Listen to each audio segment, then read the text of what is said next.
Despite this coming, no one expected the United Nations makes a United Nations expected turn with ISRAEL with PPenVivo. And the thing is, well, it's been very forceful. What happened at the United Nations has been overwhelming. The non-binding resolution to establish a Palestinian state never before. That's clear and important to mention. I mean, yes, the world wants a Palestinian state, but it doesn't want Hamas to be running it.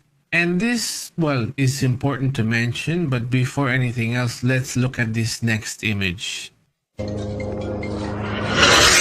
Well, I'm sure they'll report it. Israeli warplanes are reportedly attacking and destroying high-rise buildings throughout the city of Gaza. Right now, these buildings are collapsing high-rise buildings where supposedly Hamas operatives are operating. People have been warned for several days to move south or to other parts of the enclave.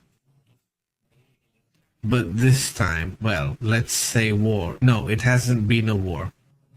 Let's say the way it started, it wasn't a war with a lot of continuous bombing, but this time there have been more targeted bombings of large buildings. The United Nations General Assembly, on the other hand, overwhelmingly voted in favor of supporting the declaration being described. So, how is this movement going in which only a few countries actually voted against it or abstained?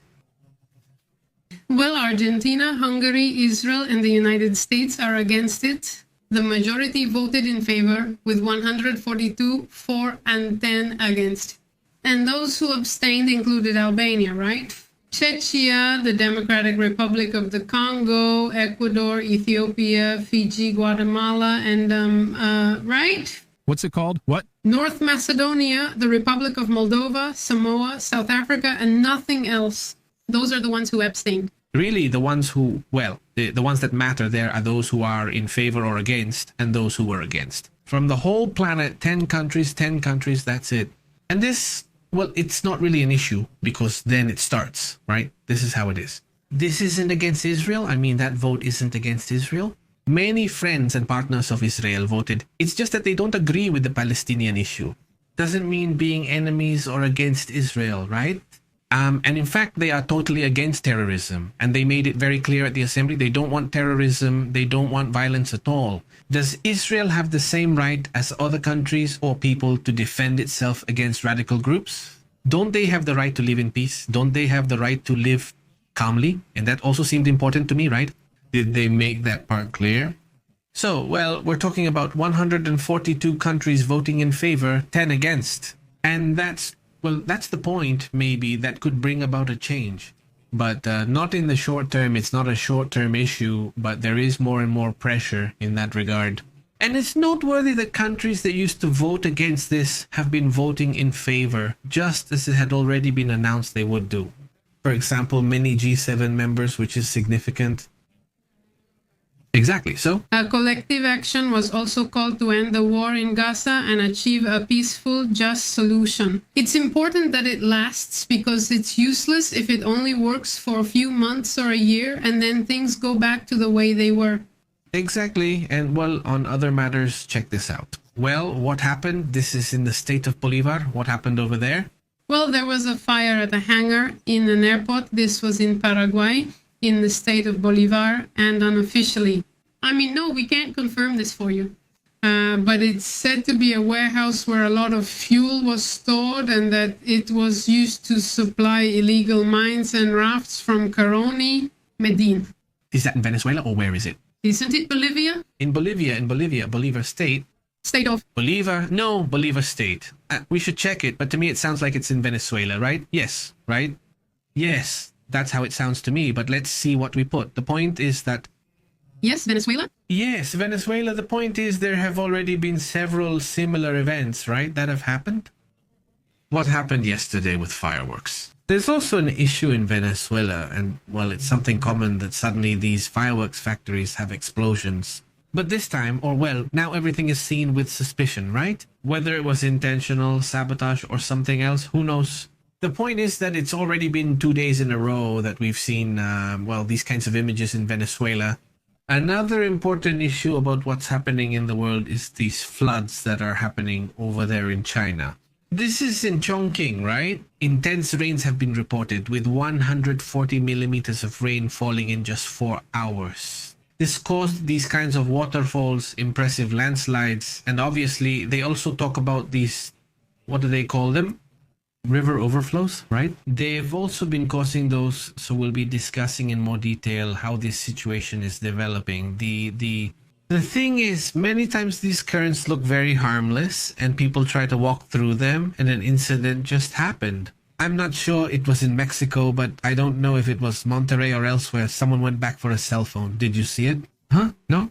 I mean, the person goes back for a cell phone. I mean, the problem with the current had already happened and they went back for the cell phone. And no one discovered that?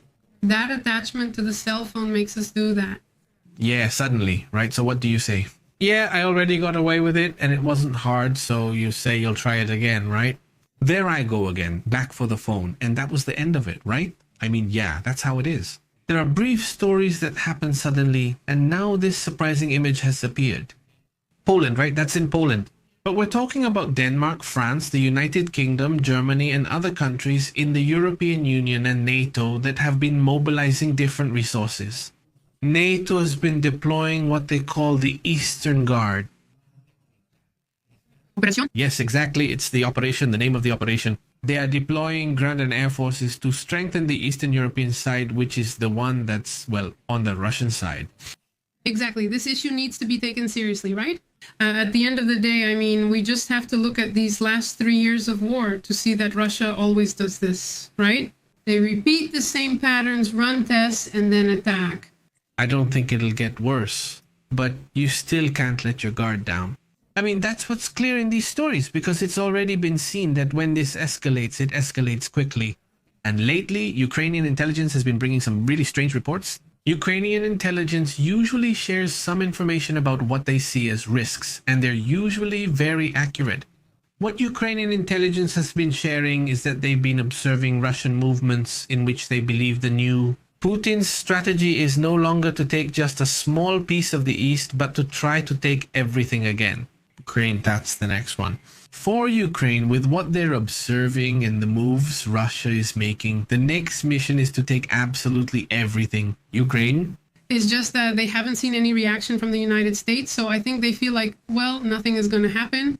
Exactly. And with such a weak reaction that Trump has had on this whole issue, like today saying, well, this... After all the NATO members agree that it wasn't a mistake about the NATO thing, well, Trump says it was a mistake. Even if you think it's a mistake, you can't say so or you'll look weak, right? And even if you truly believe it in a holistic way, let's say you can't say it because you look weak, you look like you're afraid, like you don't want to face the problem head on. That's already wrong from the start, isn't it? But to think that 19 military drones, I mean military grade, would suddenly by mistake fall hundreds of kilometers inside another country, you'd have to be really naive or just really dumb, right? I mean, it's not possible for someone to think that something like that was a mistake. I just find it unacceptable. From a strategic point of view, I mean, it's not working either strategically or logically. It's just really forced to try to do it again. Do you have the same narrative as Putin? And despite all the humiliations that Putin has inflicted on Trump, he still wants to follow the same narrative as Putin. So you ask, what does he owe? What does he owe him? Yes. Right? What does he owe him? I mean... Even his wife has hit him. He acts tough when everything is calm, but when things really get serious, that's when he, you know... Oh, that's when he says, no, she's right, you know? I mean, he agrees with her just to please her. Exactly, he says it was a mistake. Wait, what? What do you mean it was a mistake? I mean, we're back to the same thing, right? He only acts tough when everything is calm, but when things get rough, that's when he backs down. And well... He's sending a lot of mixed messages in the United States. On one hand, let's look at Pete Hedges, who in a Fox interview said that they basically had no reason to defend Europe, that it was better to just focus on the United States. And on the other hand, we see at the World Health Organization, at the United Nations, the representative of the United States saying that they are going to defend every inch of NATO. So who should we believe? They can't even agree with each other, but that's just part of what's happening now. Let's move on to other important matters.